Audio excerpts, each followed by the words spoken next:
Harvard's brewing conflict with the Trump administration could come at a steep cost, even for the nation's richest university. On April 14th, Harvard University President Alan Garber announced the institution would not comply with the administration's demands, including to audit Harvard students and faculty for viewpoint diversity. The federal government, in response, froze $2.2 billion in multi-year grants and $60 million in multi-year contracts with the university. According to CNN and multiple other news outlets, the Trump administration has now asked the Internal Revenue Service to revoke Harvard's tax-exempt status. If the IRS follows through, it would have severe consequences for the university. The many benefits of nonprofit status include tax-free income on investments and tax deductions for donors, said education historian Bruce Kimball. Bloomberg estimated the value of Harvard's tax benefits in excess of $465 million in 2023. Nonprofits can lose their tax exemptions if the IRS determines they are engaging in political campaign activity or earning too much income from unrelated activities. Few universities have lost their nonprofit status. One of the few examples was Christian institution Bob Jones University, which lost its tax exemption in 1983 for racially discriminatory policies.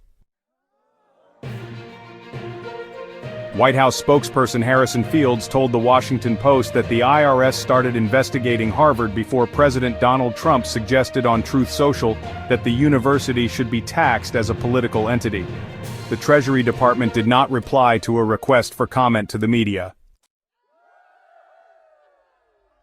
A Harvard spokesperson told the media that the government has no legal basis to rescind Harvard's tax-exempt status. The government has long exempted universities from taxes in order to support their educational mission, the spokesperson wrote in a statement. Such an unprecedented action would endanger our ability to carry out our educational mission. It would result in diminished financial aid for students, abandonment of critical medical research programs, and lost opportunities for innovation. The unlawful use of this instrument more broadly would have grave consequences for the future of higher education in America. The federal government has challenged Harvard on yet another front, with the Department of Homeland Security threatening to stop international students from enrolling. The Student and Exchange Visitor Program is administered by Immigration and Customs Enforcement, which falls under the DHS. International students make up more than a quarter of Harvard's student body. However, Harvard is less financially dependent on international students than many other U.S. universities, as it already offers need-based financial aid to international students in its undergraduate program. Many other universities require international students to pay full tuition. The Harvard spokesperson declined to comment on whether the university would sue the administration over the federal funds or any other grounds. Lawyers Robert Herr of King & Spalding and William Burke of Quinn Emanuel are representing Harvard, stating in a letter to the federal government that its demands violate the First Amendment. Harvard, the nation's richest university, has more resources than other academic institutions to fund a long legal battle and weather the storm. However, its massive endowment, which has raised questions during the recent developments, is not a piggy bank. Why Harvard's endowment is so large? Harvard has an endowment of nearly $52 billion, averaging $2.1 million in endowed funds per student, according to a study by the National Association of College and University Business Officers and asset manager Common Fund. That size makes it larger than the GDP of many countries. The endowment generated a 9.6% return last fiscal year, which ended June 30th, according to the university's latest annual report. Founded in 1636, Harvard has had more time to accumulate assets as the nation's oldest university.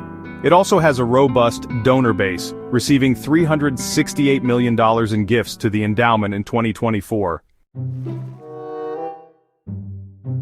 While the university noted that more than 3/4 of the gifts averaged $150 per donor, Harvard has a history of headline-making donations from ultra-rich alumni. Kimball, emeritus professor of philosophy and history of education at The Ohio State University, attributes the outsized wealth of elite universities like Harvard to a willingness to invest in riskier assets. University endowments were traditionally invested very conservatively, but in the early 1950s, Harvard shifted its allocation to 60% equities and 40% bonds, taking on more risk and creating the opportunity for more upside. Universities that didn't want to assume the risk fell behind, Kimball told the media in March. Other universities soon followed suit, with Yale University in the 1990s pioneering what would become the Yale model of investing in alternative assets like hedge funds and natural resources. Though it proved lucrative, only universities with large endowments could afford to take on the risk and due diligence that was needed to succeed in alternative investments, according to Kimball. According to Harvard's annual report, the largest chunks of the endowment are allocated to private equity, which is 39%, and hedge funds, which make up 32%. Public equities constitute another 14%, while real estate and bonds tips make up 5% each. The remainder is divided between cash and other real assets, including natural resources. The university has made substantial portfolio allocation changes over the past 7 years, the report notes. The Harvard Management Company has cut the endowment's exposure to real estate and natural resources from 25% in 2018 to 6%. These cuts allowed the university to increase its private equity allocation. To limit equity exposure, the endowment has upped its hedge fund investments. University endowments, though occasionally staggering in size, are not slush funds. The pools are actually made up of hundreds or even thousands of smaller funds, the majority of which are restricted by donors to be dedicated to areas including professorships, scholarships, or research. Harvard has some 14,600 separate funds, 80% of which are restricted to specific purposes including financial aid and professorships. Last fiscal year, the endowment distributed $2.4 billion, 70% of which was subject to donors' directives. Most of that money was put in for a specific purpose, Scott Bach, former chairman of the University of Pennsylvania, told the media in March. Universities don't have the ability to break open the proverbial piggy bank and just grab the money in whatever way they want. Some of these restrictions are overplayed, according to former Northwestern University president Morton Shapiro.